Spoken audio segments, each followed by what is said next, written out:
Thanks for coming to Southeast Beekeeping Club, September 3rd meeting.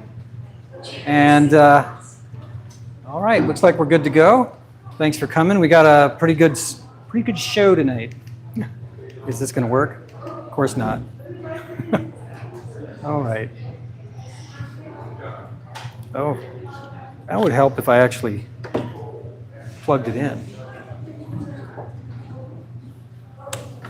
Okay, so we've got our welcome and announcements. We'll go through our bee calendar. We've got our bylaws update and vote. So we're going to have an update on the bylaws. Hopefully everybody has seen the bylaws already. If not, we will be talking about them a little bit. We have a new SCBC website that we're going to take a look at and see. Colorado Cottage Food Act, hands-on demo, harvesting without an extractor. That should be fun, and then the rest. So we have a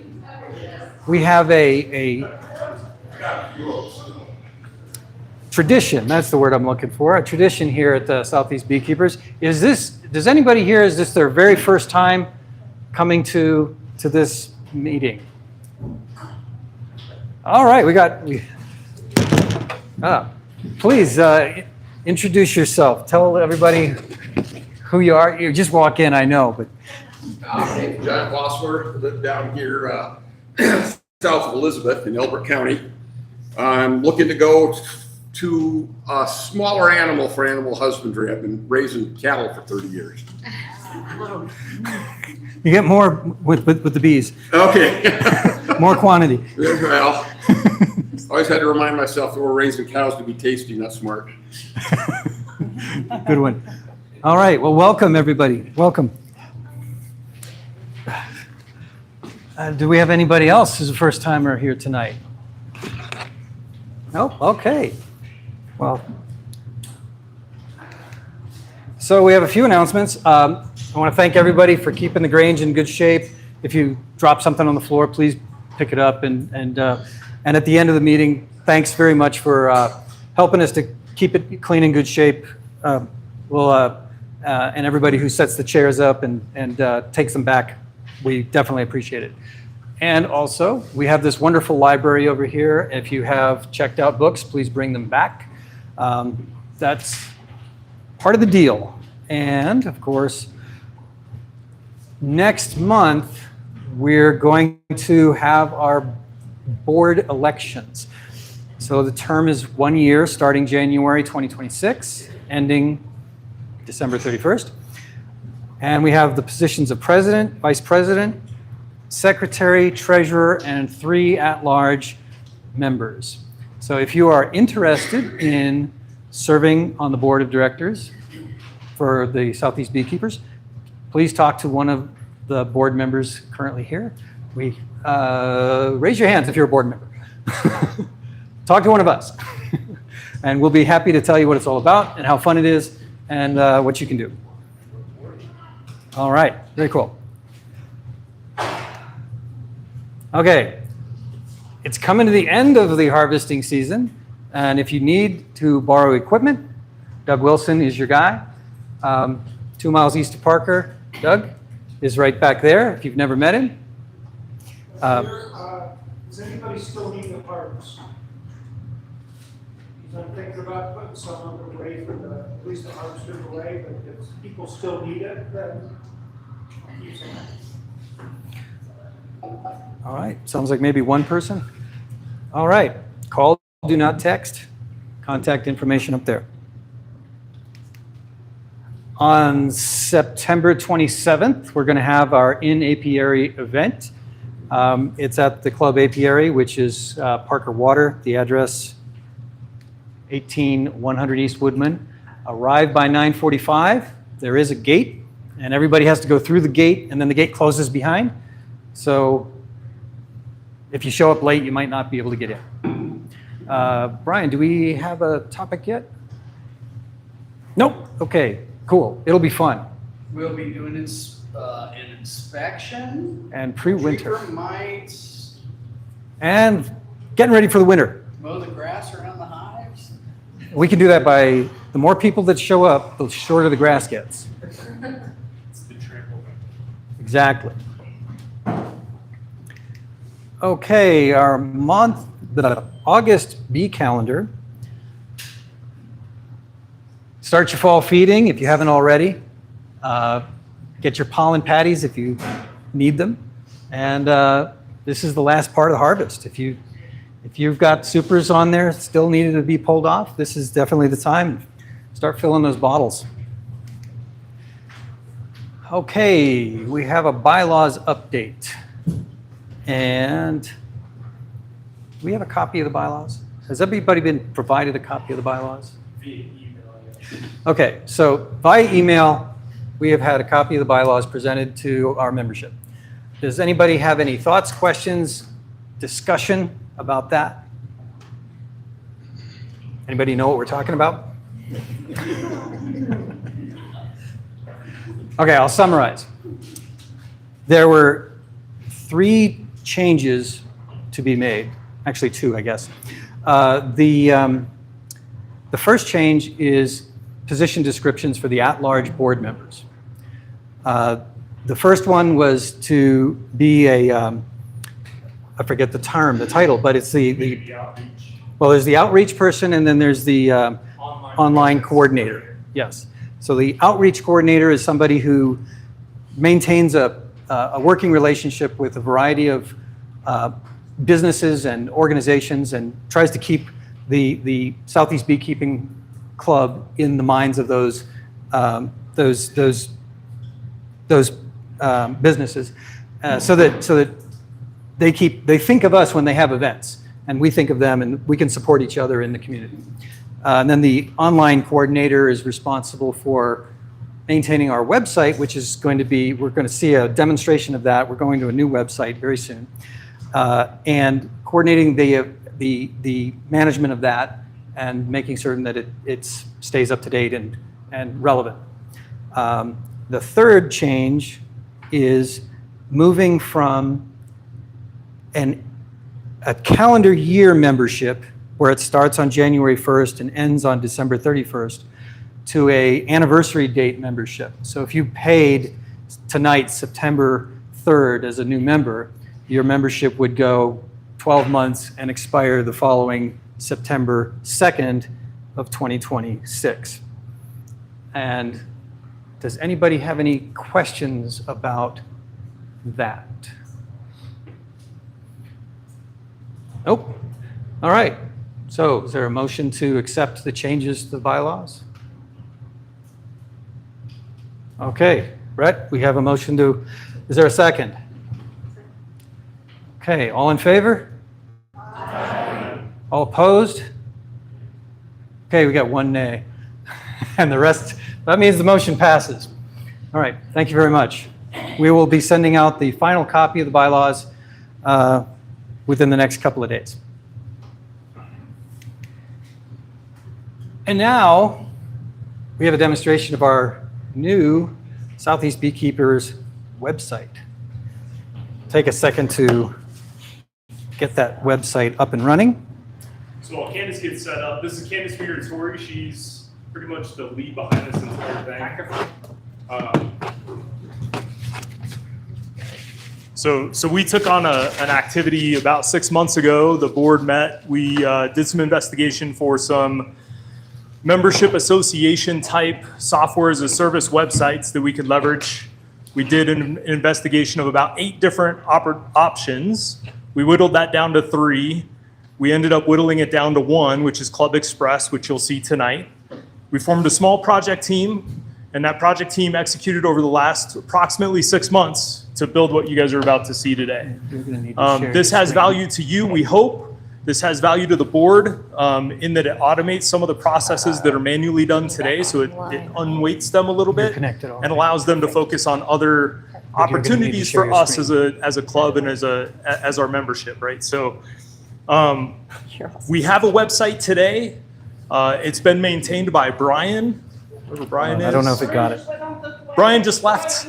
Brian bounced. He's like, I'm out. But our website has been maintained by Brian today. It's all in code. What we're trying to do is kind of lighten that load a little bit, take some of the burden off of him to do custom coding to make updates. This is really configuration mostly, but it automates a lot of processes for us that's going to add value over time. What we would like to do tonight is demo some of the most beneficial things to you. The welcome email will go out tomorrow. So for paid members, we ingested your data into the database so you have a membership account and you'll be able to log in as a member and have access to features and functions that non-members or people just visiting the website won't necessarily have access to. So we'll show the difference between those two things, but the welcome email will go out tomorrow. And so you'll be able to, Candace will show in a little bit, that you'll get a email from Club Express from us with a temporary, or with your username and a temporary password so you can log in and manage your account. If over the course of using the website you find things that you think would be valuable for you, let us know, right? This is for us as a community, not just for the board member or whatever. So if you think of things that would add value, please let us know. And with that, Candace. All right, everyone. I already got one. Thank you. We'll find it. All right, so as Brett said, that we've been working pretty hard on this to get it all set up. But I'm going to walk you through some of the pages that we have set. And I'll take questions at the end or comments, whatever, and then we'll go through how to get you logged in and how to set up your account in the site. So I'll get us started. So any member or anybody that comes to our website now comes to this new homepage. It gives a welcome to our page as well as our beekeeping meetings and information about that. And at the very bottom, we've got all of our live meetings. Once they are posted, they are put on the site as well. So you can come back to this and get a link to any of our meetings. The sidebar will show up on every page, but it will give up to 60 days of upcoming events as they are posted in the site. So you can see that we have our SCBC club meeting today, and then they have a board meeting and an apiary event coming up on the 27th. All right, the next page we've got came over from our other site. It gives our mission statement, our goals, and the list of our current board of directors and club support roles. This will also show you where you can find our librarian and the swarm list. If you have a swarm, you can look up who supports those. There's an easier page a little bit later if you need some of that. My favorite page is the event calendar. This will show you all the fun things that we have coming up as they are planned or found. This last month, we had the Parker Honey Festival. There was a special topic at the Beltsville Bee Lab for the CSBA, and then we had our apiary event on the 23rd of last month. All of the topics, all the different topics are color-coded, and you can see up here that we will host CSBA events, any educational webinars that we find, any SCBC events, so the apiary events, board meetings, and club meetings, and any social or volunteer events will also show up in here. If you click on any of these events, it will give you date, time, the location, as well as Google Maps, and any information about the event. If we ask that you register for the event, that will give you it will give us the opportunity to know how many people will be showing up for the event, how many to expect, but it will also help you by if we have to cancel the event or if we need to change the dates, times, whatever, you will get an email update on that. So that will help you guys out if something changes for that event. That's only for items that you need to register for. I think we're only going to recommend or ask for registration on our apiary events for now, but there might be others. We may end up doing the social event depending on where we plan that to give that proprietor a heads up of how many people we're expecting to go.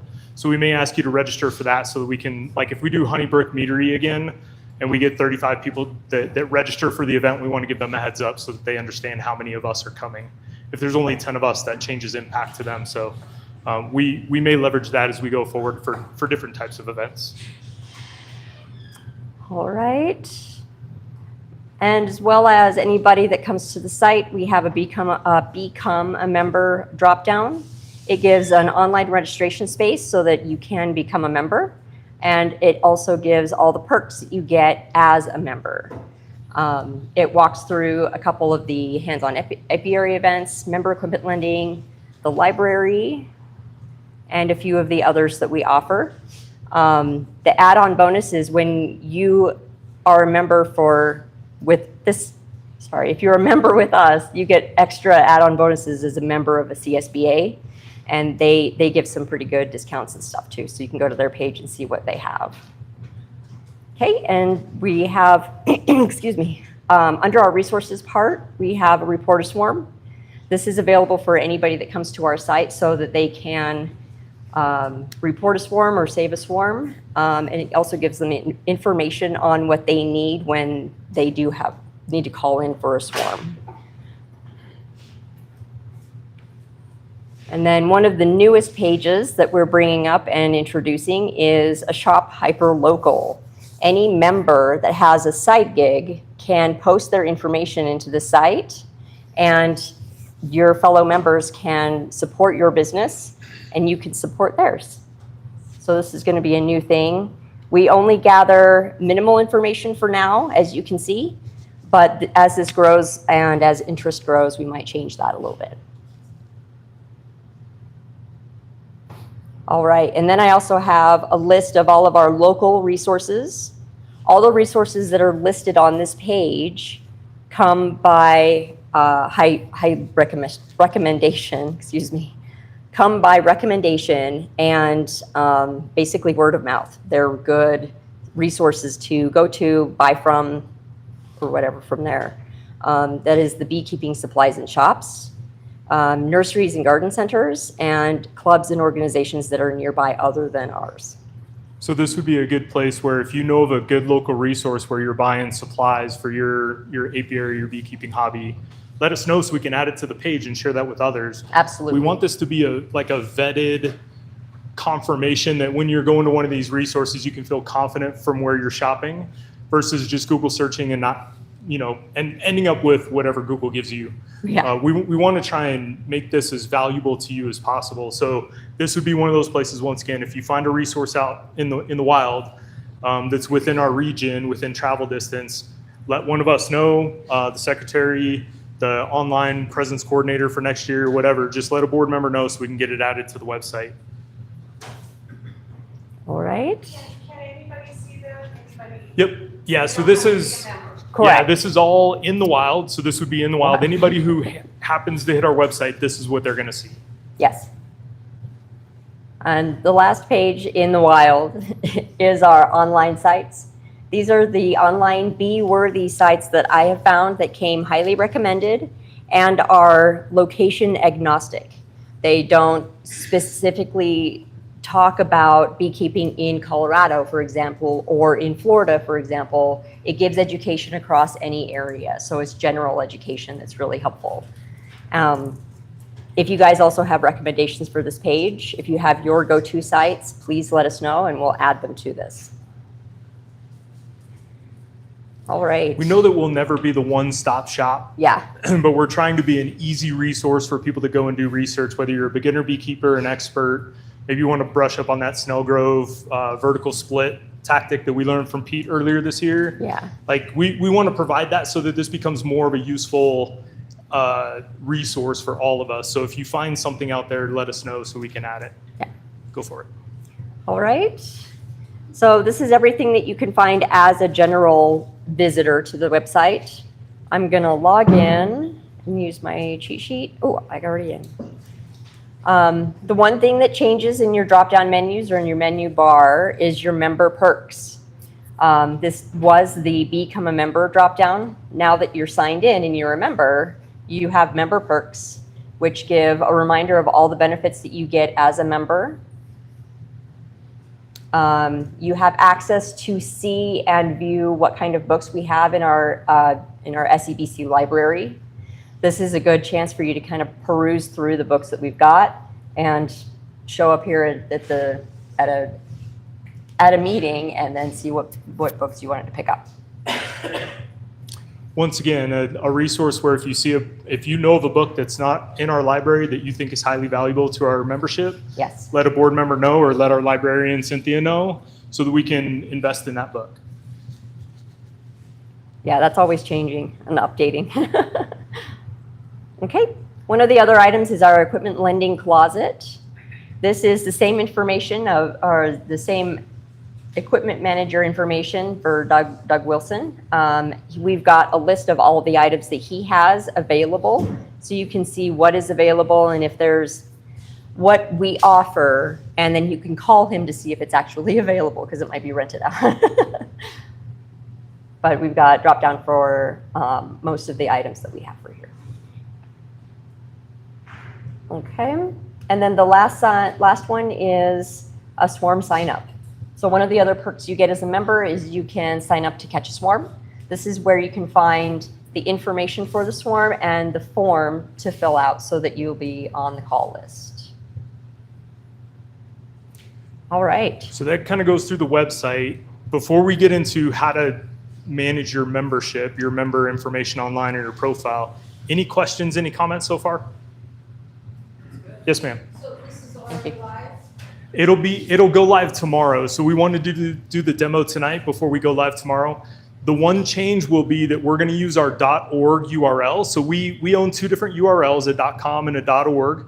And because we're a 501(c), we want to align to that .org. So when we go live tomorrow, you'll get that introductory email if you're a member that says, hey, join, here's your username, here's a temporary password, and it'll have a link to the .org website. So you'll be able to click on that and launch right into it. Yes, ma'am. How would we go about if we wanted to put like a recommendation or a change or an addition to the website? Yep. So let a board member know after the vote. Yeah, the elections in October, and that role starts in January. The online coordinator would be your point of contact along with the secretary. So those two folks have responsibility for this. Secretary more for like the communication piece of it, and the online coordinator more for what's on the website. What'll then happen is that recommendation, that thought, that idea will go back to the board for conversation and approval before it gets posted. So there will be a little bit of a process in there so that we can vet what goes on the website, how it gets utilized, because we want to make sure it's useful for the entire membership. Or you can email us at our email address and it gets routed to the correct person. On the event calendar, if you had something that, like a form someone could fill out to say, yeah, we could put this on there or something? Once again, it'd be that contact info. Yeah, so one of the things that we're trying to do with the event calendar is, and it's building over time, so we just got to this point, but we want to try and incorporate more of the CSBA activities or more activities from other beekeeping associations in the community or events that would be of interest to us. So if you see one out there, by all means, bring it to the attention of a board member or that special board member so it can get populated on there. Questions. One is, what is the membership payment ability? Is it now by a credit card, or? Yes.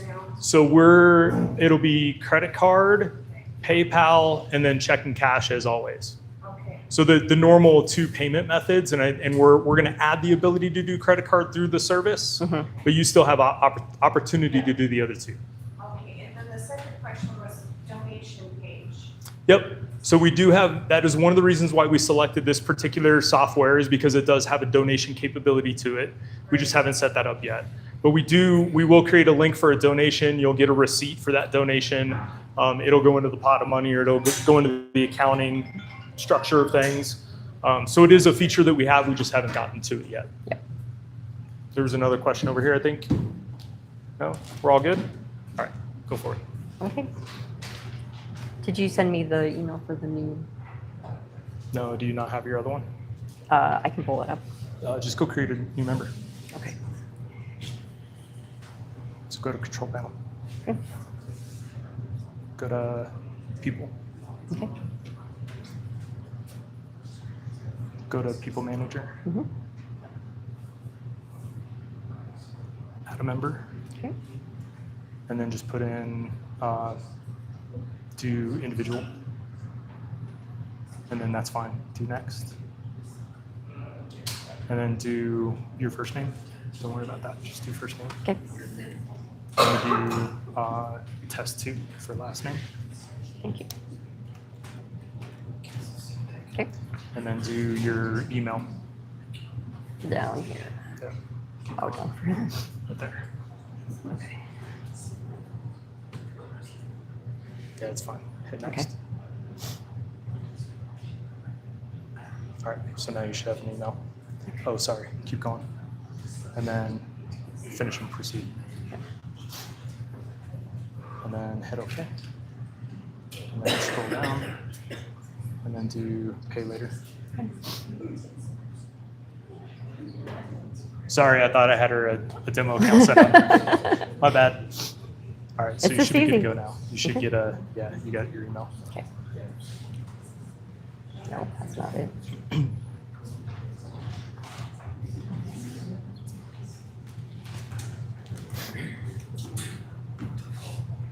come in a second. I'll feel it.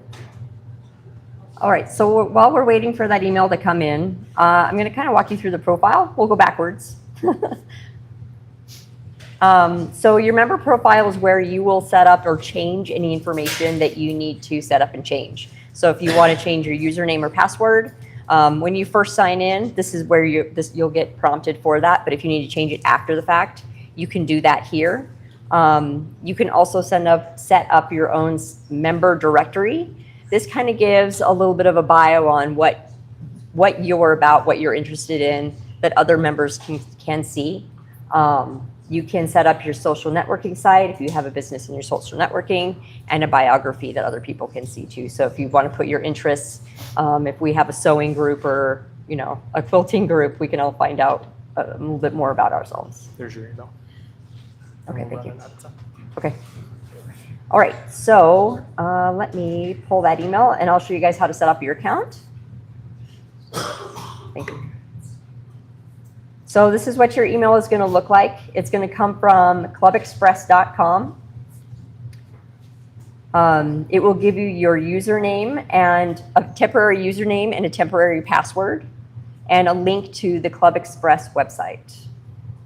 When you click on that site, it will take you to the Club Express website. It should have logged me off. Okay, this is what it will look like. You're not logged in. Let me pull this information really quick. So temporary password on CT test 2. There we go. So you will log in. Yeah, you have to log in as a different user. Thank you. It's very good at remembering when you come back, so that's also a really good thing.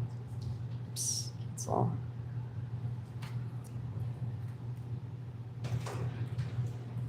So one of the things that you'll see here is, as a member, you should have signed a member joining notice when a paper copy of that. We've updated it a little bit only because we're going to start trying to have photo albums on the website. So we've asked for permission to use your photo because we do take images both here on the video, but also at the apiary events, at the social events. You may be in a photo and we'd like to be able to post that photo on the website. We're not using it for marketing purposes. We're not going to sell your likeness to anybody. But you'll see an updated member joining notice when you go to log in for the first time. Yep. So the first page that it sends you to is your member first login page. It gives you your username that was assigned to you. You can change that to whatever you like, and then you are to set up a new password. Handle collisions Close. on username. I believe so. So if you're trying to grab a username from that somebody else already has, it should let you know that it's already in use. Thank you. All right, it walks you through the terms of use and privacy. It's basically the terms of use and us using that information to send you emails, updates on events, etc. You can agree but not send general emails. That's when you don't want to be receiving emails from us at all. And it walks you through that in this here too. Okay, and then you can update any of your information in here. Anything with a little red dot is required information. And just the reason why we ask for an address is because in our bylaws, we do have to mail you if we can't email you. So we need a mailing address. So we try to capture both just to make our records complete. Okay, and this is the joining agreement that Brett had just mentioned, using your likeness, anything else that we've got in here. So feel free to read through this so that you understand what the joining agreement is. It's not that long, I promise. All right, I'm going to agree and move us forward. It will verify your information, and my expiration date is 9/2 of 2026. As you can see at the very top, I still have I have a little money sign. That means that my payment is due. So when your dues are coming up at the end of the year, you will see a little sign basically reminding you that you're going to need to renew your dues. We also have automated emails set at Yes. 30 days, 15 days, 0 days. 15 days past your renewal day, we shut off your access to member login. So you can still go to the website, you just can't log in anymore, but we give you a 15-day grace period. If you then pay your dues again, we can get your account back. You'll have to reset up your stuff because the accounts kind of go away after that 15-day mark. So, Go ahead. And this is also the little reminder when you go into your profile that your payment is due, and you can click right in there to pay your payment if you have the need. It also, yeah. So they try to make it really easy. And that's it. It took me to this page because we haven't paid yet. So but- go to standard. So on your standard, one of the things that we're asking you to add as you create your profile is interests. So go to the bottom right One hand corner. second, it's pushing me back. Oh. So we're asking for interest, and there's only, I think, about 8 or 10 of them in there right now. But it's like, are you interested in volunteering? Are you interested in helping support one of these meetings? Are you interested in helping at the library or the potluck? We'll add to that over time as we get into like the mentorship program and things of that nature. But this allows us to at least find a list of people who might be interested in helping us out when things like the Honey Festival comes around.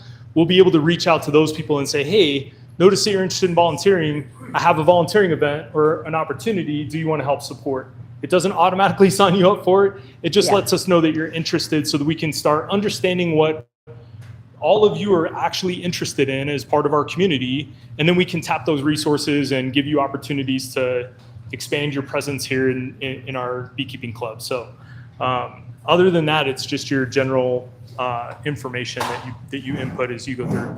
Yep. So any questions, comments as we conclude our demo? Awesome.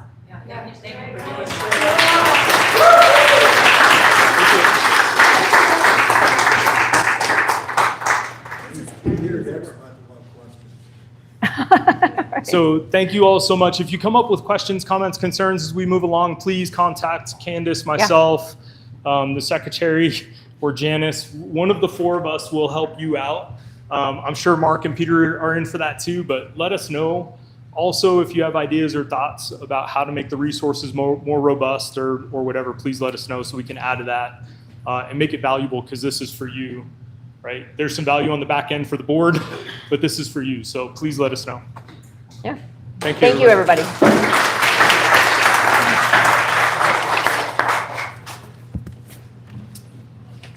There you go. Thank you. Thank you.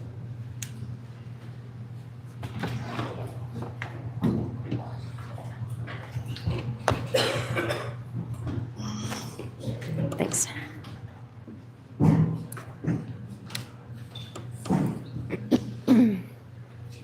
All right, our next, I have to reset this a little bit. Thanks for your help. Next, You did really great. we're going to jump into the Colorado Food Act. Sorry if we stole any of your time. Do its thing. Did you get my phone? Yeah, I did.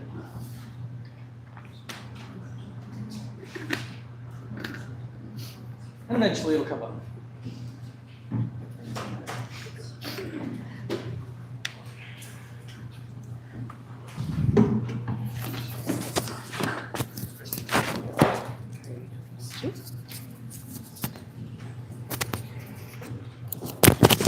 Thanks.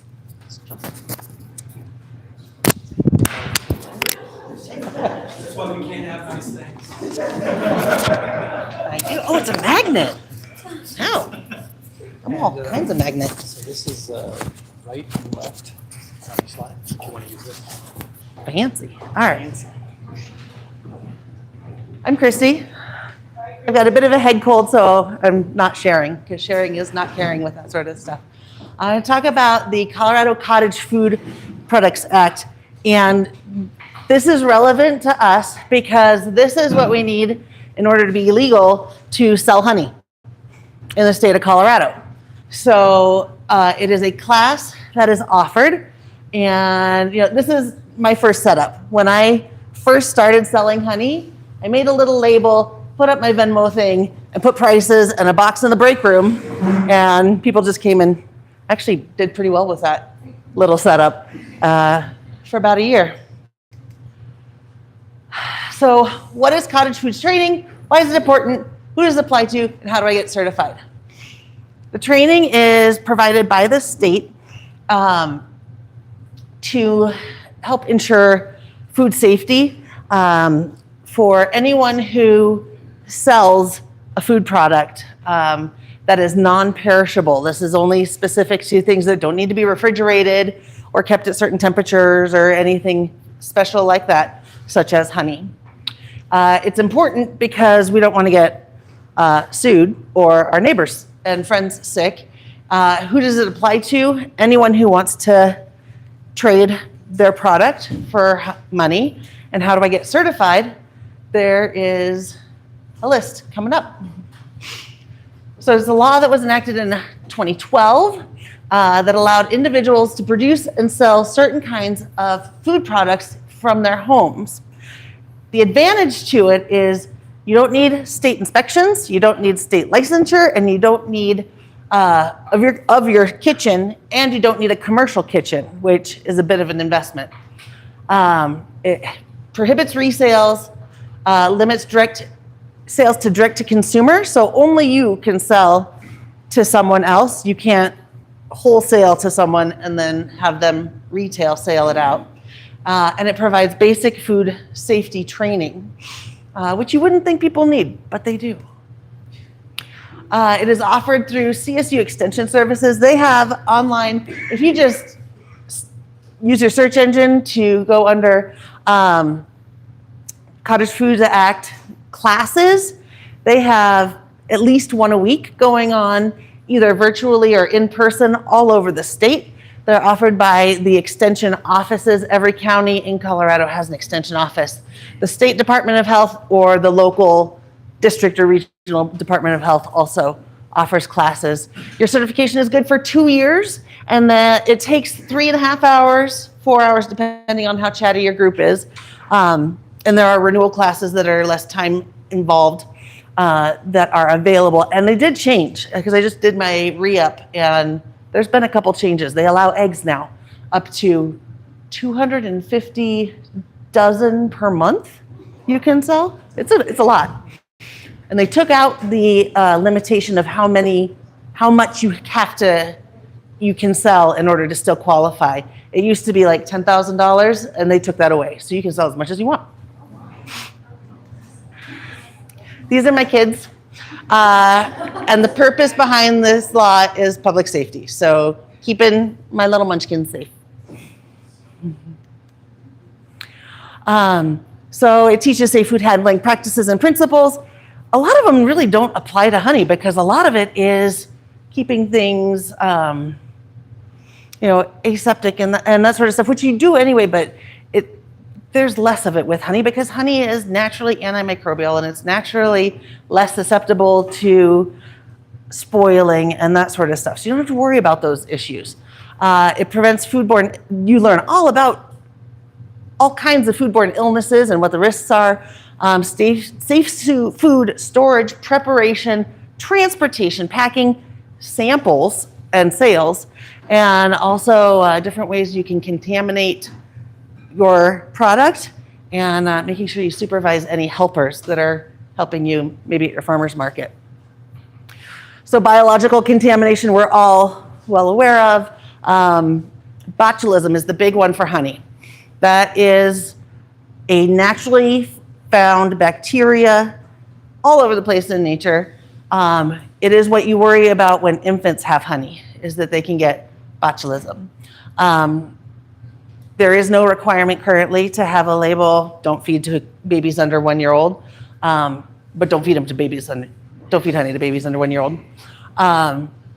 Physical contamination like bee bits and hair and bits of stuff and schmeg, and also chemical contamination, which can be cleaners from sanitizing your bottles to pesticides to anything like that. So those are all discussed. That's my youngest with our very first bottles of honey. Nope, that's my oldest.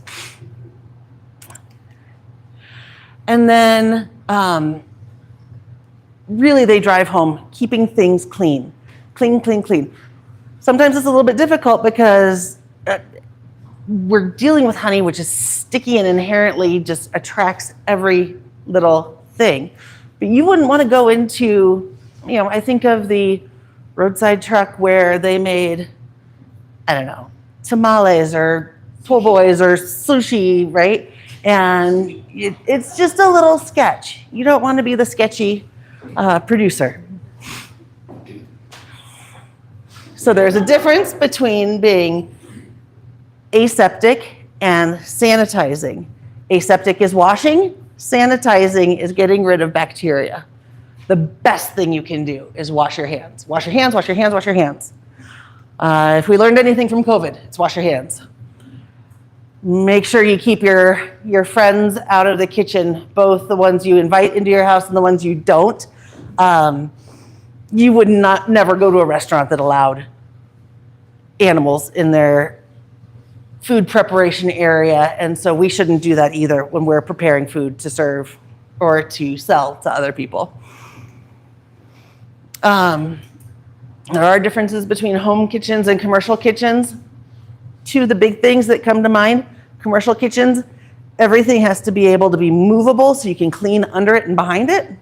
And you also have to have a 3-tub sink. So you have to be able to have clean or fresh water, soapy water, and sanitizer so that you can use all 3 of those.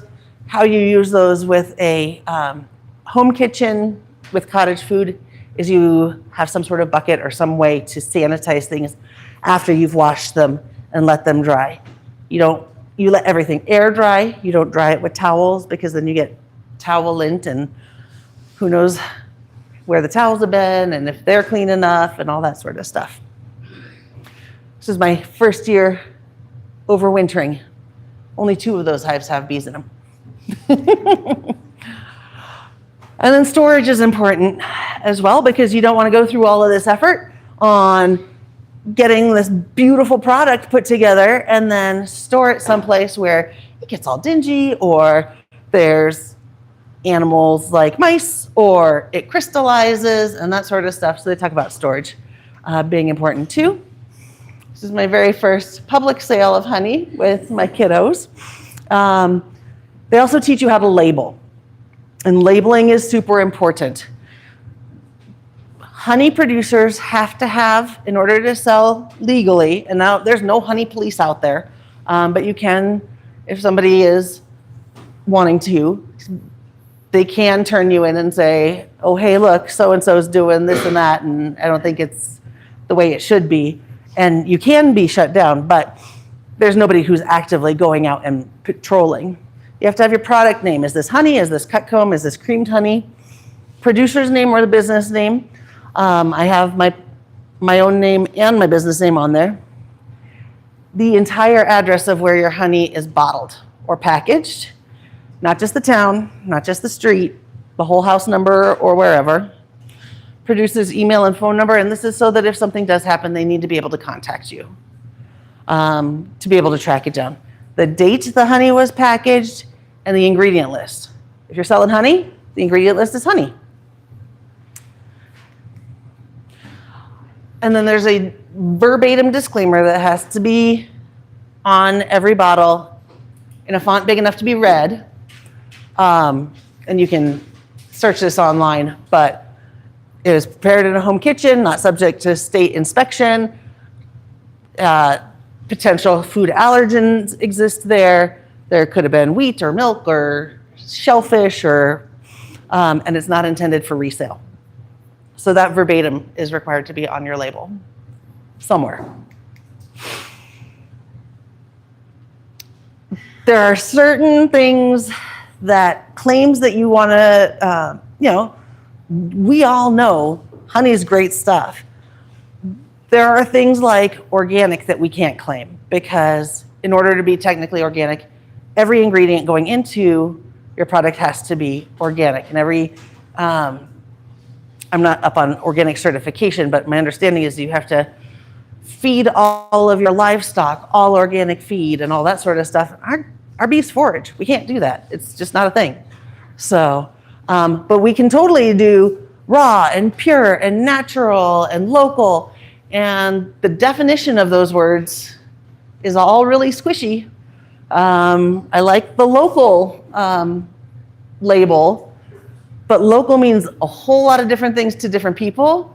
Local can mean your community, or local can mean somewhere with a similar kind of environment where you would get those sort of things that would have similar pollens, and some people pass that off as local. So kind of depends on what you want to claim and how you want to represent yourself and your business. FDA definition. I don't know offhand. You can be in your market in 24 hours as local. That means fruit grown in Argentina can be considered local. Wow, that's scary. Yeah. Wow. Samples given out as little tasters are fantastic. Just don't be gross about it. Don't put, give them a place to throw stuff away. Give them little individual things so you're not squirting it on their finger or whatever. Have a place to keep their fingers out of all the rest of the food, that sort of stuff. Have it pre-prepared. You're not allowed to prepare your product I thought it was cool. One time I was going to do a honey extracting thing at a farmer's market and be like, this is how I extract it and this is how I bottle it. And then I took the class. I was like, oh, maybe I'm not. So, and then given the constraints of the temperature regulations and that sort of stuff, it's totally fine to do comb honey, cut comb honey, chunk honey, whipped cream set, crystallized, infused, or just runny honey. Totally fine under Cottage Food Act. But if you all of a sudden start putting it in butter, start putting it in olive oil or whatever, those fall outside of Cottage Food Act. And then there's additional licensure that goes on with that. The references and any questions? What about peppers? I know a lot of cottage food things don't allow peppers in products. So could you do pot honey or like pepper? You have to use dried ingredients. They have to be shelf stable, which you'd want to use in honey anyways, because you don't want to use fresh peppers in honey because that would knock your moisture content up too high and then it would ferment and then you'd have pepper wine or pepper mead. So, thank you.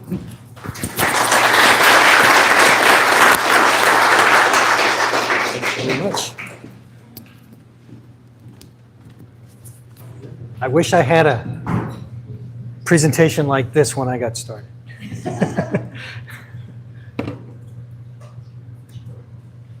Okay, let's see.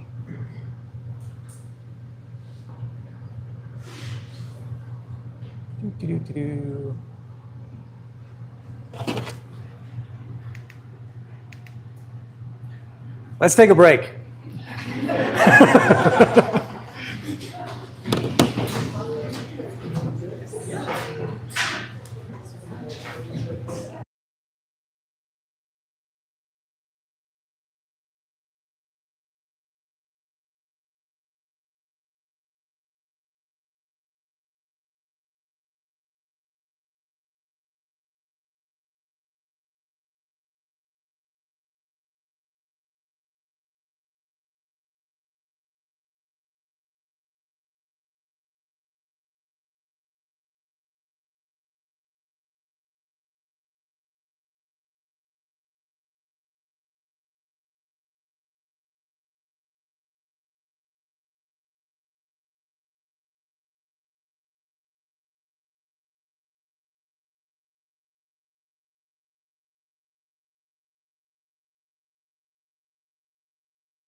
All right, our next presentation, she's going to show us how to harvest without an extractor. So this is going to be really cool because I don't think I've ever seen this. I'm very happy to see it. Oh, okay. Well, it's pretty simple. Here, So, we had the presentation, we had, put this on your shirt. where's the clip? So it goes like that. Oh, sorry.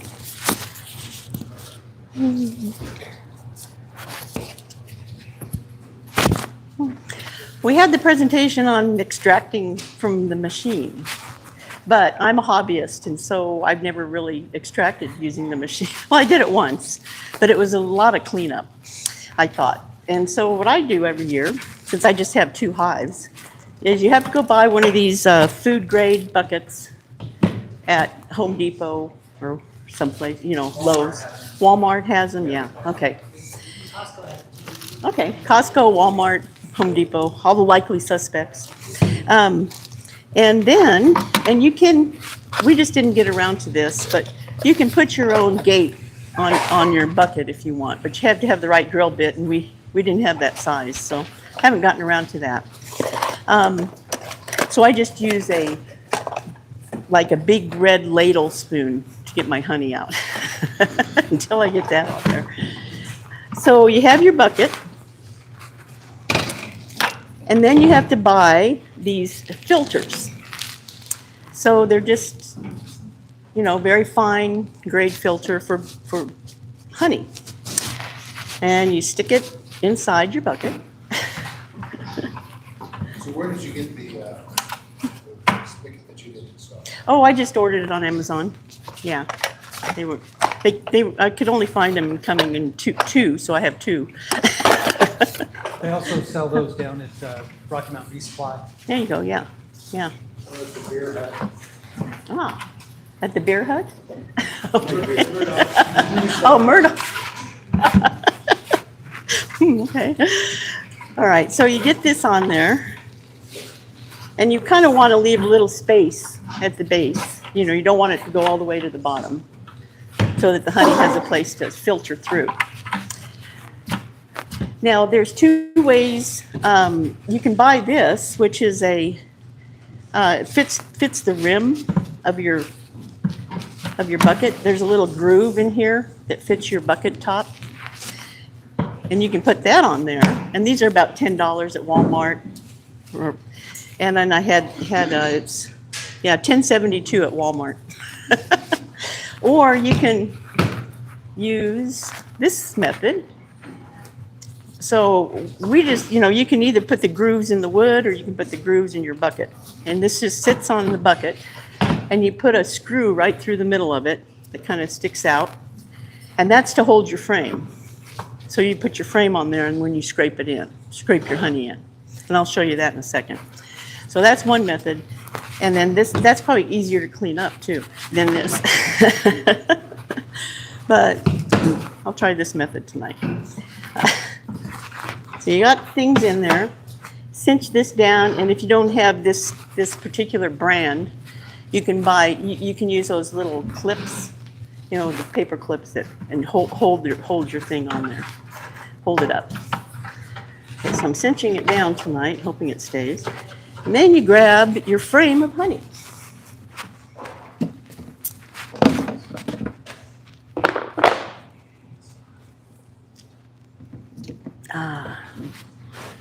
Ooh, ah.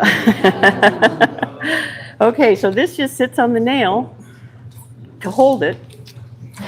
And you get a scraper. It could be any scraper you want, or a spatula.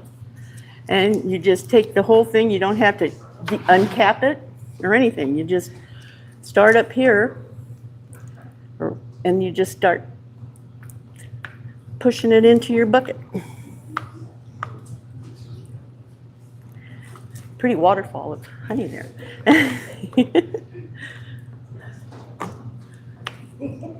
What's this method called? The squeeze and something, I can't remember. It's called the tough love. The tough. Because they have to remix the wax. Yeah. Oh, yeah. Well, yeah. Like Gary used to call it. That's probably true. Yeah, you're not saving your wax this way, but there it goes. French press makes for a healthier hive. Ah, thanks. So there's a plus. There's a pro and a con. All right, it's going in. So, once you get that in there. Whew. And what's nice about this method also is that the bees do all the cleaning for you. Pretty much.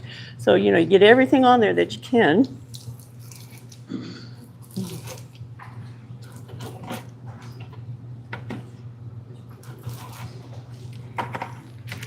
I'll do the other side just for fun. So here we go.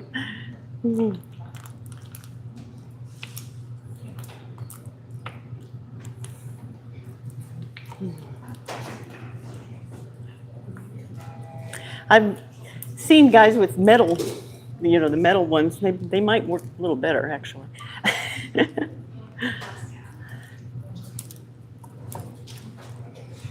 Cynthia? Yes. Vacuum, you see that you cannot see the wax with this method? Yeah.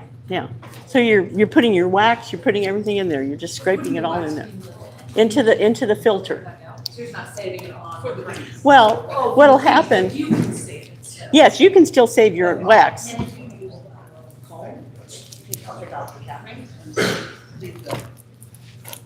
Yeah, I will, what I'll do, well, I'll show you after I get all this in there.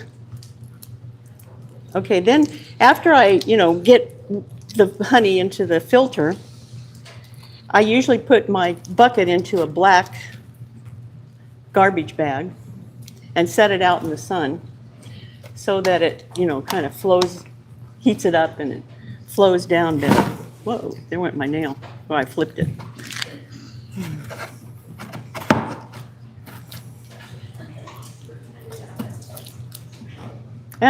And wear gloves unless you like the feel of honey on your hand.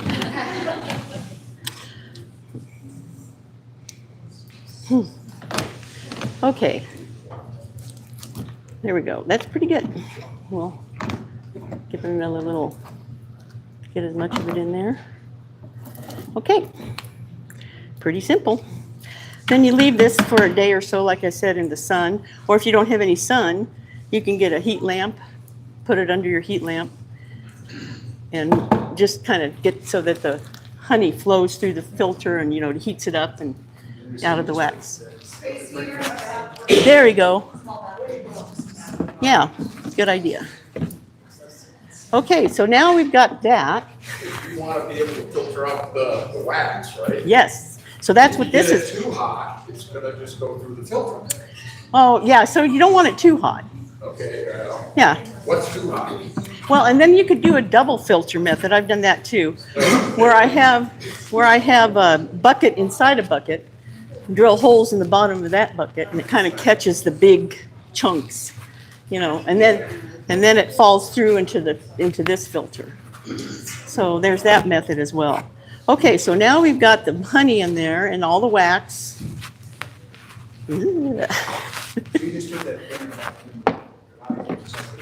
No, okay, good point. Nope. I go and I put this frame out in the middle of my yard, and the bees clean it all up. And it's ready for next year. Yeah. Well, you put it out in your yard, yeah. Not by your beehives, yeah.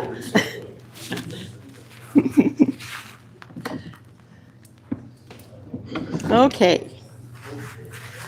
Old school, yeah. So here we go. Then we've got, say this has been sitting out and the honey's all filtered through. Oh. Ooh. Good stuff. That's like the crud cutter. And you just talked about cottage industry. Anyway. So then this is the squeeze part. You kind of take what you can and you after it's kind of filtered through for a day or so in the heat, somewhat. Whoop, there it goes again.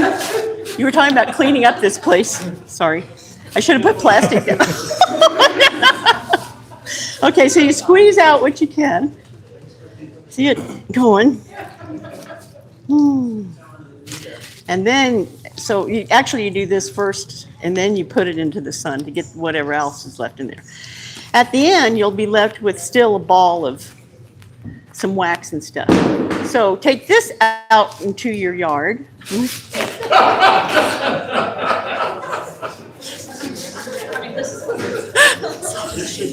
I'll do the cleanup tonight. So you take this out to your yard and you let the bees clean it, and all you've got left is just wax in there that the bees have not been able to get to. It's a really fine wax after they've eaten through all this. And that might take them a few days, but it's really nice. And then, In your garden bag. Hmm? That bag. yeah, you just hang this bag out in a tree limb somewhere, and the wasps and the bees, they just eat it down to the wax. And you've got really beautiful, clean wax when they're done with it. That's amazing. Okay, Is there so a recommendation on like how far you should have away from your hives to like not for rotting, like not inside, not in view of your hive? yeah, 50 yards or so, yeah. Okay, and so then here's what you're left with: beautiful honey. So. Don't pour it on the floor. Okay. Thank you. All right, here we go. There's the honey. Yeah, a little bubbly, but all filtered and ready to bottle. And tasty too. And tasty too, as attested by Tim and Pete. Did I miss anything? Yes. Yeah. So how long should you should let it sit there, waiting for it to develop? It depends on how warm it is. Would it say like 6-7 hours? Oh no, I'd leave it a full day.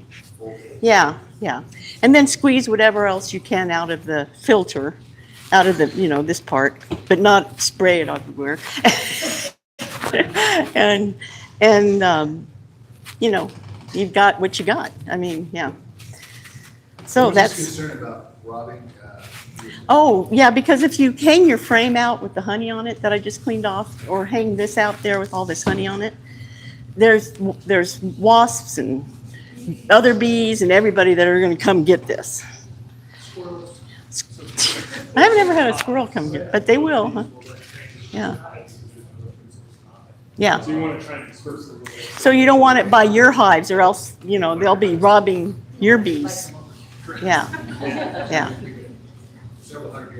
Well, 50 yards or so, 50 yards or more, yeah. The other side of the yard. Yeah, there you go, yeah. Okay, so that's the, So we got a question in the back. yes, Actually, I was just gonna offer up, one of the things that I did was get a second bucket.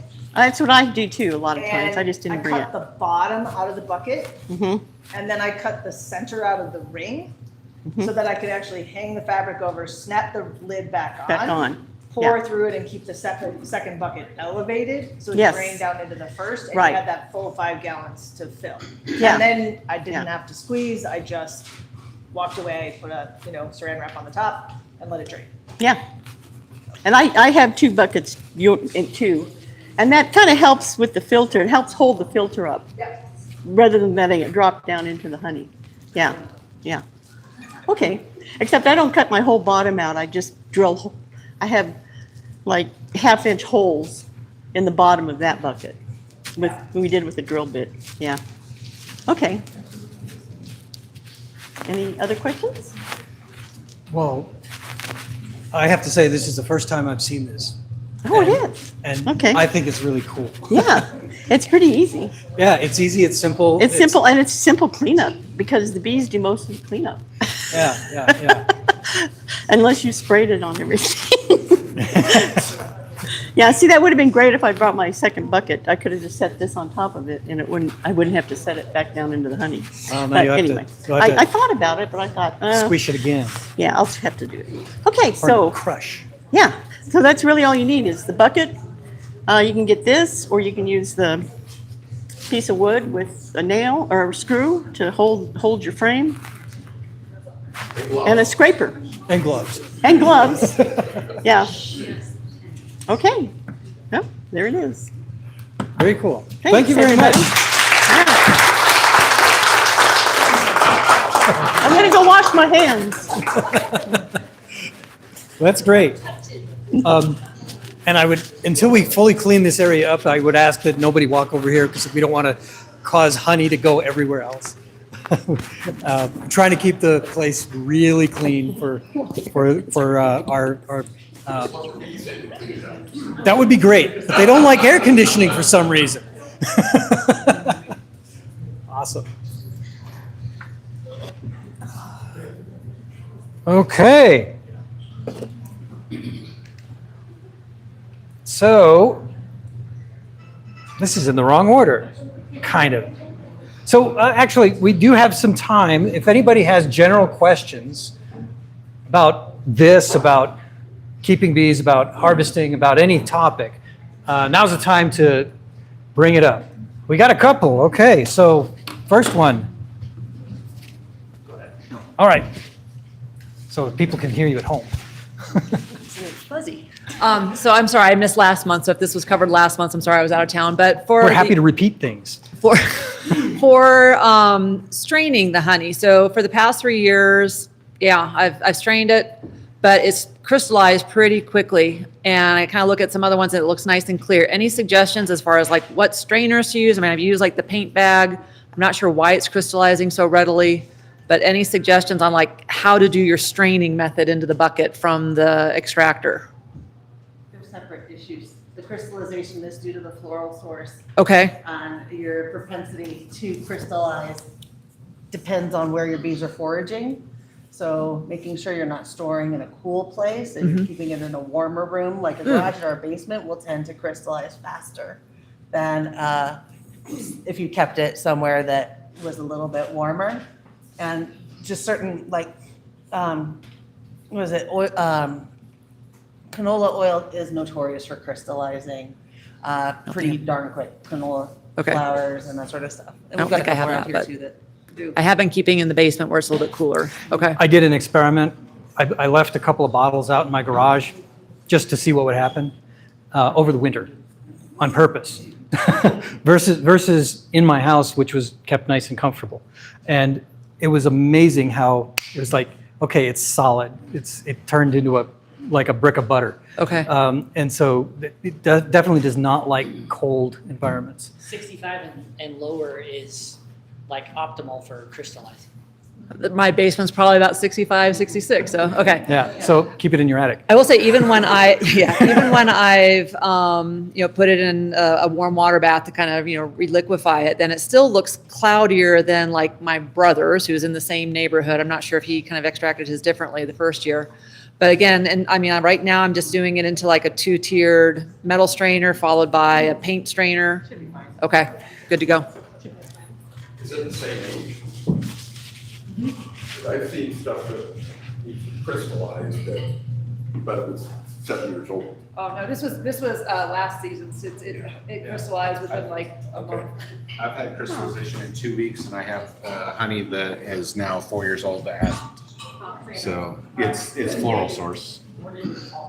Yeah, 1 year I had my sister-in-law decided to help me in the filtering department, and she started trying to push stuff through the filter, and that stuff And that's why I crystallized fast. I figured she was pre-whipping it. To your earlier question about the filtering, I like to do the nylon bag first, and then I'm a big fan of the 800 micron filters that fit in the top of a 5-gallon bucket, side to side. And I ran out. I broke one of them, and then I had to go back to the metal tray thing that fits across there, which I don't like as much. They work well, but I like them when they're as wide as the bucket, so that's kind of my favorite thing. What I run into, like, with the bag that you use and what I'm running is like, and I haven't tried the clips, I'm gonna try that, but then the bag falls down, and like the conical one with a really fine one, it's so long that it just dips into the honey. It does dip, and so you have to take that out. What I use is from Home Depot, I have a set of hand clamps. They're $2.50 each, and I have one bucket that is the draining one. So after they fill up, and I keep pulling it up a little bit, but once the bottom starts to touch the honey, I pull it out, I put it in the other bucket, I wrap it over the side, I put a hand clamp, and then I have one bucket that ultimately has about 5 filters in it, and they're all clamped. Okay. And then I take that downstairs, we were talking, to my basement bathroom that's 90 degrees with the space heater, and I let that sit for a couple days. Okay. And that's how, but I have the same thing, and then eventually we have to clean out those stupid filters, Yeah. but that's how I do it. Okay. And you just gotta go smaller, you know, because they go to that little cone, then they start touching the honey. Okay, thank you very much. Yeah. And then a follow-on to that is what happens, what do you do with honey that has crystallized? If- What I do? Oh, no, I'm not, no, that's the next one. Ann's, I have discovered this year, my preferred way of decrystallizing honey is I put it in, now this only works if it's glass jars, you don't do this if it's plastic. But I put it in my oven and I just turn on the light. I don't turn on the oven, I just turn on the light. It also won't work if you have an LED light or one that doesn't really heat up. But It'll work if you have an oven that has a proofing set.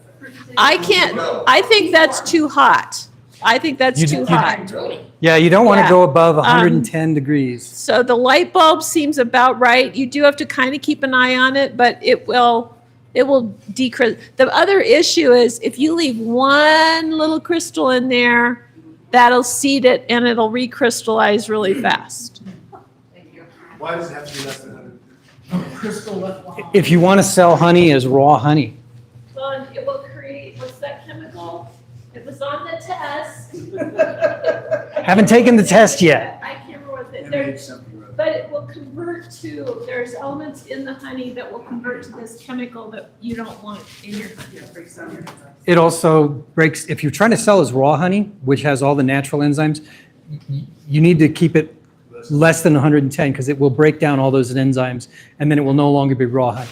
And the honey that you buy in the grocery store that looks perfect has been ultra filtered, and that honey has been raised to possibly 160 degrees so that it will go through the filters really, really easily, and it takes out pretty much everything.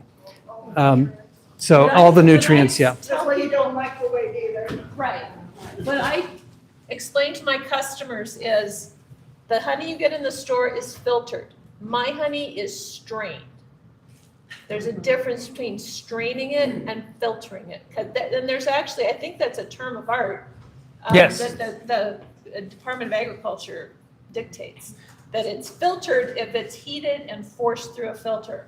If it's not gone that process, you can't say it's filtered. Yeah, if you just use It goes 160. no, it's not toxic. You just lose the benefits of being local. Yeah, all the good stuff. That's also true with sugar water, right? Sugar water, though, if you get sugar water, if you boil sugar water, that's toxic, right? You don't want to feed bees. Some sort of methyl something or other. Right, you don't want to feed bees sugar water that has been boiled. It can be hot water, and then you add the sugar to it. And that's But toxic too. Hummingbirds and bees. yes, correct. Cool. Well, Another suggestion for crystallized honey. I have been the benefactor of many, many pounds of partially crystallized honey. It still makes real good mead. Oh, yeah. yeah. So, Can I come over and sample some? I've got a raspberry mead that's aging right now. I put an aeration stone and run carbon dioxide through it, and it'll get sparkling mead when I bottle it. Very cool. We do have once a year we try to get together at a meadery somewhere and explore what they have to offer, and so it's good I've that. been brewing my own beer since '94. I just do occasional meads when I get the raw materials. Very cool. Any other questions that we might want to jump around in? I've been reading up about all this stuff for the last 2-3 years, trying to get a modicum of information. The biggest thing I'm worried about is overwintering. Yep. So if anybody has any pearls of wisdom, because I'm south and east of here up on the Palmer Ridge, I'm right at 7,000 foot. Okay. So just like we did out at the club apiary, get on top of your mites right now. So Right now I don't have hives yet. Okay, great. Well, then they won't die. Everybody else out at the apiary, personal, make sure that you're treating for mites. And so now is that time of year that we pull our supers, let's treat. Let's get those mite counts down. We need a couple generations of healthy bees. So that's the main thing. That's at the micro level. And then also I'm looking at my bear fence at the bigger level, right? And for overwintering, we've already had some reports of bears. So I've got one fence charger that needs a new battery. I'm starting to think about that one. And so it is not too early to start thinking about defenses for your bears. Just keeping them out. So. What type of wood that's better to make a hive out of? Yes, so feeding, what you want to do is you want to make your bees more likely to survive by removing the pests that are going to make them weak.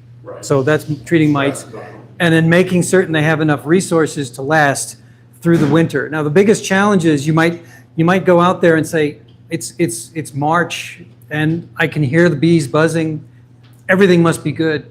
And then the next week they're dead. And why is that? Because they ran out of resources. And so it's at that point, once you've successfully overwintered, now you got to overspring. You got to make certain that they survive the spring until they have a honey flow to get their own resources. So that's harder for bees to survive a cold spring or fall, winter, or a nice mild one? I would say I'd rather have a cold. I want them to stay home in the cluster, use less energy, hence they don't need to eat as much.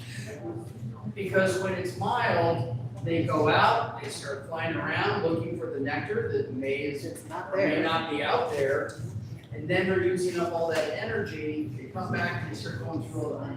Randy Oliver was stating that the optimal temperature for overwintering is 45 degrees in the hive. If the hive can stay right about there, then they won't use so much energy trying to stay warm, and they won't go out of the hive looking for resources and then expend more energy that way. Is that why you purchased the insulated hives? No, that's a different theory, but it's related. So the reason people purchase insulated hives, I believe the name is called a condensing hive. Yeah, condensing hive. So the concept behind a condensing hive is allow the bees to maintain their own environment inside, and not worry about moisture, not worry about ventilation. They'll take care of it. It's simulating a tree.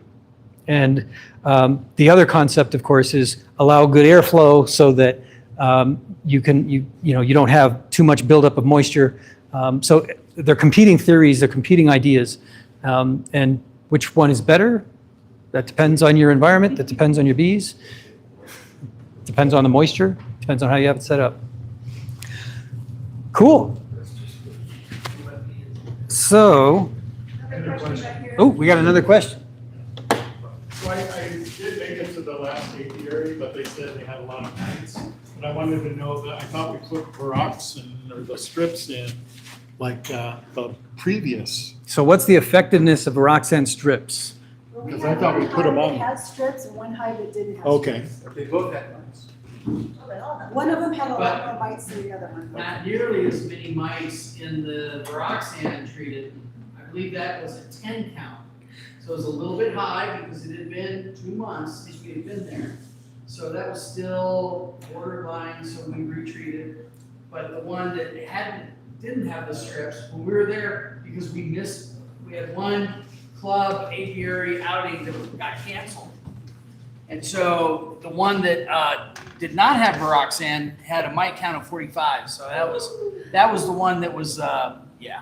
So one of the ways I would summarize this, my mentor told me that the way that these strips work is that they are really good at keeping the mite load as it is.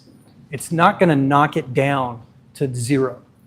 The vapor treatments, if you're using oxalic acid, for instance, that's a knock it down treatment. And the strips are a keep it where it is treatment.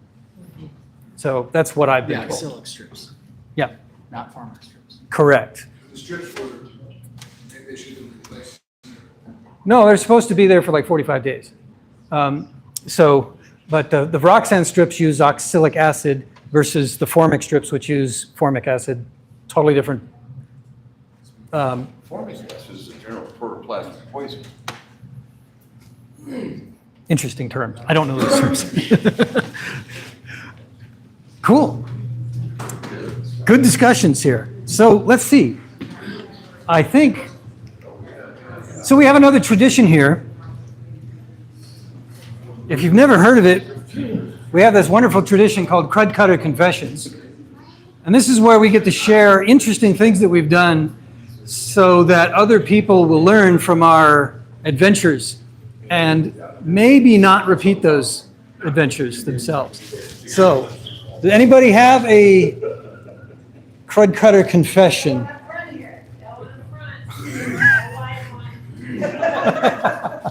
So mine's a little bit opposite of a crud cutter confession. We were finally able to get into all of our hives this week after not being able to do it for about 4 weeks because of wind out in Kiowa and all that kind of stuff. And so I'm standing there pulling frames out of my hive, and my wife Candace is on the opposite side of the hive standing there, and I'm trying to very gently pull a frame out. And she goes, "Is there something on my hat?" And I look up, and she has a bird sitting on the perimeter of her hat, just hanging out, having a good time, checking the beehive with us. So. I wonder if she was thinking, I can eat those. I wonder if they're tasty. It was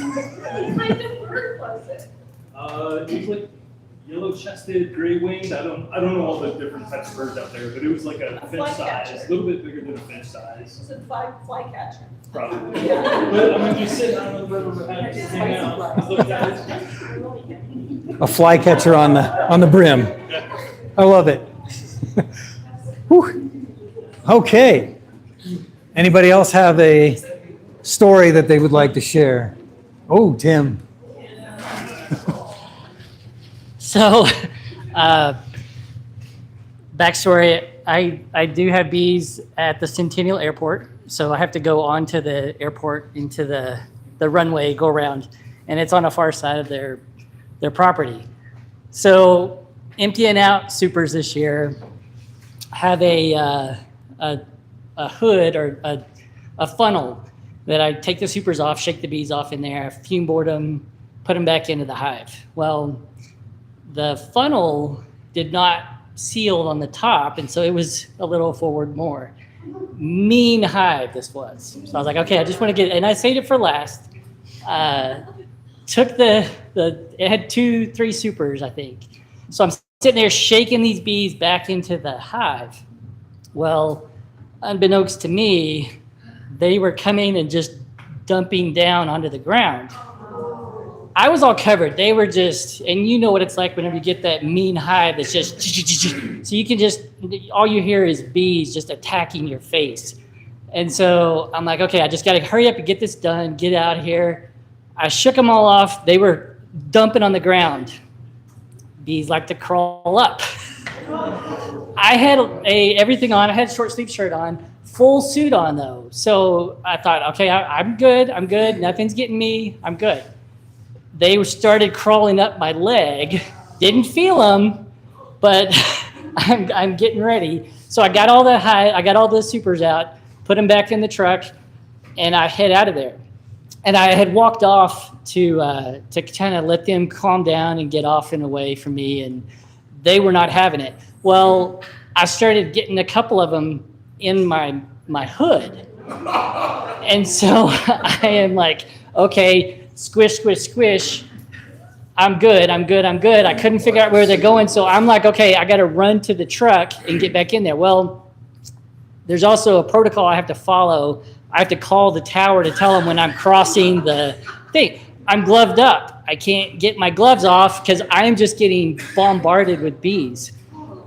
And I'm like, okay, I just got to get to the truck. Get to the truck. It's warm in the truck, so they kind of all somewhat dissipate from me. I finally get the enough bees that are exiting the window and getting out of there. So I call the tower, say I'm headed across. They said, great, fine. They can hear the bees, and they're kind of laughing. They're saying, you got bees around you? I'm like, yeah, there's bees around me. So get in the truck, drive back around. I'm leaving. Well, AeroCare is also out there. So they're this helicopter that's in between me and my way to get out of there. So I had the gloves off. I'm sitting there, hands on the steering wheel. All of a sudden, bees start coming out of my suit. So AeroCare is about to take off. So I can't go by them. And so I pull over to the side, and because airplanes and helicopters have the right of way at the airport. I pull over, I get out, and so I'm like, okay, I've got a couple of bees in my suit. I'm just going to let them out. I unzip the suit, I'm out, and they just came out just infuriated. It was like the hornet's nest, stinging me, my lips, my face. I'm sitting there just beaten and beaten and beaten. And so I zip the suit back up. I look over, the AeroCare guys are just busted out laughing at me. So I zipped the suit back up, and I'm like, okay, at least that's it. But they had just tore me up. Got back in the truck, and I just was trying to keep them down and just patting down and killing as many as I could in my suit. But I came home, and I still had bees that were just everywhere in the suit. But I had probably 100 bees in my suit by the time that was done. So the moral of the story is duct tape your bottoms and don't let them in. So, yeah.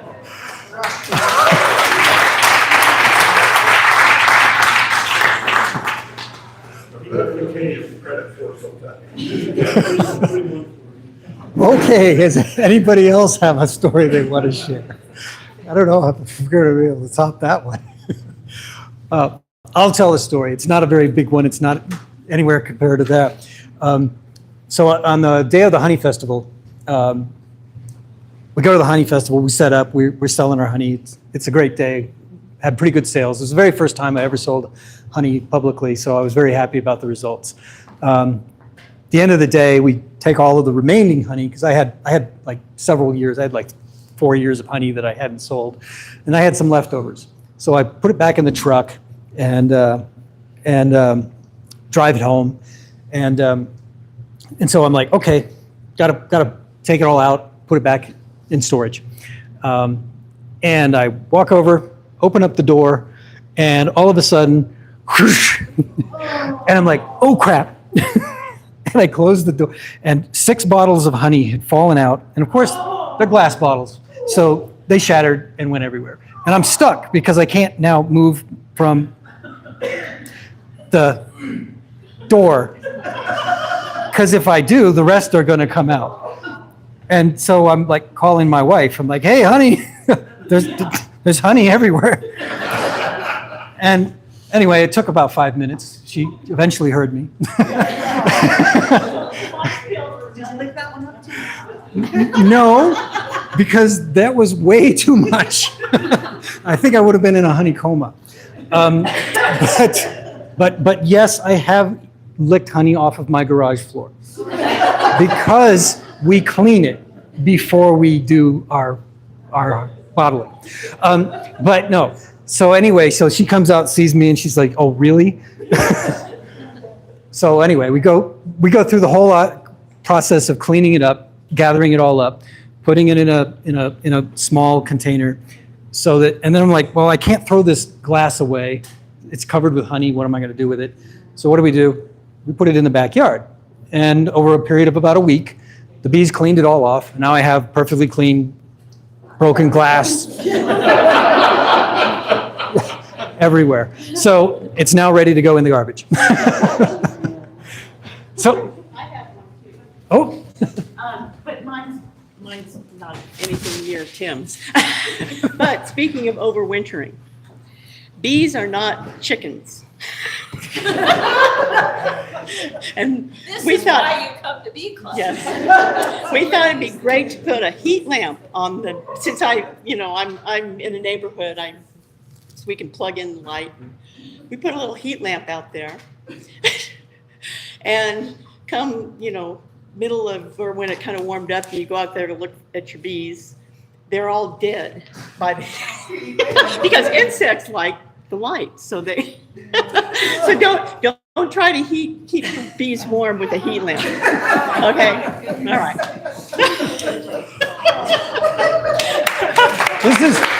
This is how we learn. This is how we learn. So the reason we call this Crud Cutter Confessions is because we get to ask you who gets the best story tonight, and the winner gets a bottle of Crud Cutter, which is a really, really good cleaner. The bees don't mind it. It's not poisonous for the bees, and it does a really, really good job of getting rid of propolis and other sticky stuff. So we'll start with Bird on the Hat.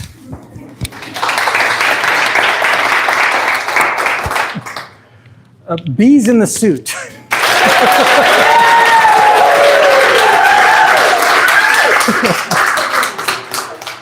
Honey on the Floor. And Heat Lamp Winter. I'm pretty sure there was an overwhelming response. Jim, you're the winner.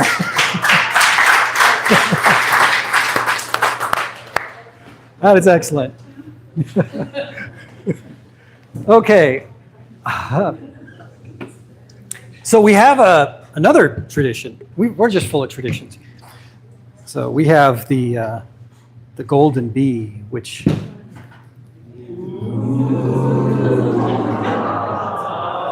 so the golden bee is awarded to a member of our community who has done great service to the club. And tonight, we're going to award this to Deborah Schulte. Dang it! I can never get last names right. Schutler. And she's not here today, but I can take it to her. That would be fantastic. So the reason for this is that she provided a lot of resources for the Honey Festival. She had provided the observation hive and a few other things. I don't remember all the whole list. And all the frames. She allowed me to go to her house and pull frames out of one of her hives, put them in the observation hive, take them over to the Honey Festival, and then take them back at the end. And yeah, so it was super valuable for us to have the observation hive there and have it full of bees and make things simple and easy for us. So. And we're quite appreciative of that. So the beauty of this is you get to keep it. She gets to keep it for between now and the next meeting. So, and then next meeting, well, we'll award it to another worthy participant. And so we have, cheers for Deborah.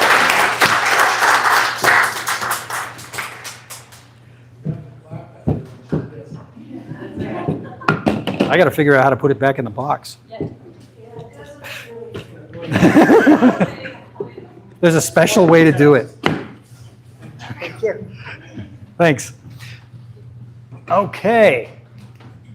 And we now have a raffle, and I'm pretty sure we've got some really good We stuff. have a lot of stuff. I want to thank everybody who donates items to our raffle. Where did the... Maybe we show up with a few things. Thank you.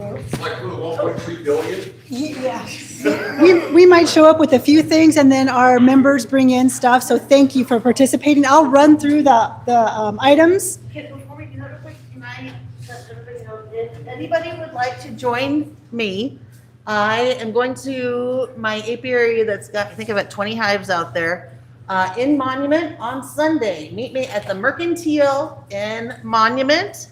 Everyone's welcome to join. Goat in a hive, go in several hives, just getting volume of being able to see what different stuff looks like. Anyone's welcome, bring your own gear. What time should that be? What time? Noon. Noon at the Mercantile and Monument. Yep. Okay. If you want to see a larger operation, Sunday. This coming Sunday. Sunday. Exactly. Good. Okay, just real quick, we've got a food grade bucket, great for storing your honey. You could put a honey gate in this and it'd be fabulous. We've got some white cheddar popcorn. We have, this is lavender. I know it's from Diane's place. I can't read it. I need my magnifiers, but it's got to be some sort of a lavender spray because she has a lavender farm. We've got smoker fuel, and this is from an animal, right? Yes. What kind of animal is it from? A llama or an alpaca or something? Good stuff. Something. Be kind pillow. We've got this very clever bumper sticker from Rocky Mountain Bee. It says, if you see me running, then things have gone poorly and you should run too. This is a queen marking tool. It's got a little rubber band. You just kind of put it down over the queen and you mark her and let her go so you don't have to put her in a little container. This is a very nice bee brush. We've got a hive beetle trap. I've heard that in Colorado people have small hive beetles, but I don't know if anybody in the club has run into it, so it's interesting. We've got this little cute thing. Love this. This is a bracelet with a little bee on it, a little piece of jewelry. Okay. Awesome. So we'll start with number 366. Anybody have 366? Going once, going twice, and no takers. 360.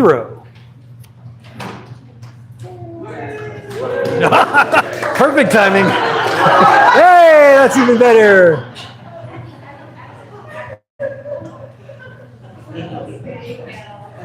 Can I see your ticket? Awesome. Thank you very much. You get to pick one of these. Do you know which one you want? Yay! Okay, how about 370?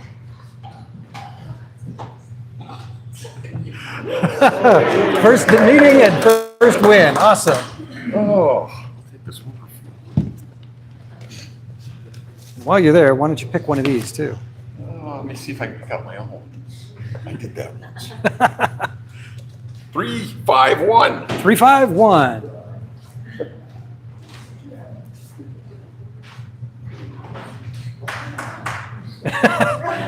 You got it? You got it? Awesome. Thank you. The bucket.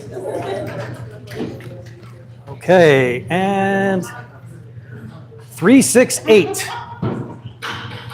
Do we have 368? That's the big sister.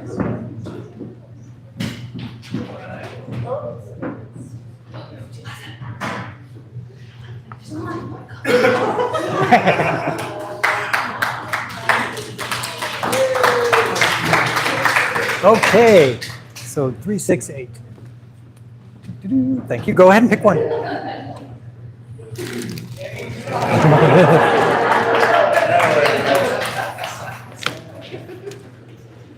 Okay, you get to pick one. 336. All right. There we go.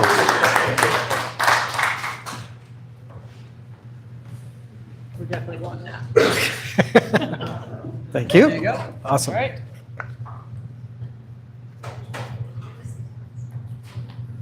All right, 357. Do we have a 357? Nope. Okay. 352. 352. There we go. Thank you. And what would you like? You want to pick one? Sure. Oops, you're in the sunlight there. Okay. 371. 371. Bingo.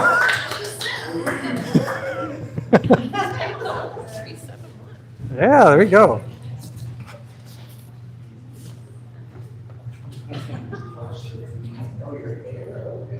Three, three, two. Do we have a 3, 3, 2? Oh, yes, we do. Very good. Go ahead and pick one. We've got 3 more items left.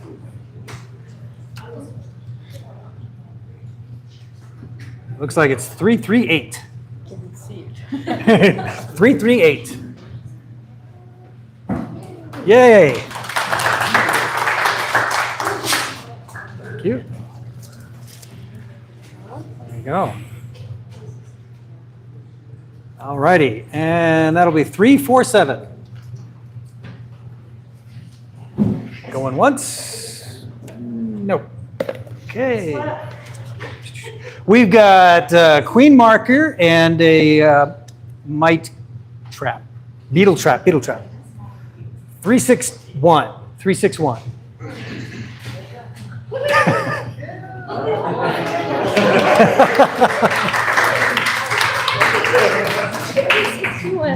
There you go.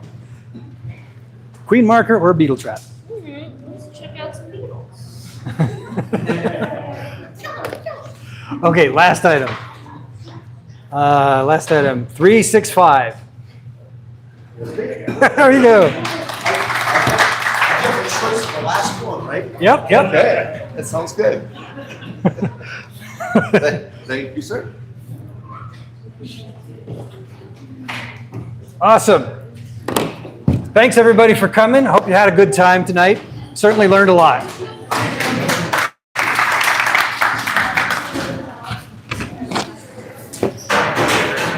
Your story would have won any other week. Unfortunately, you win again. There was no competing against that.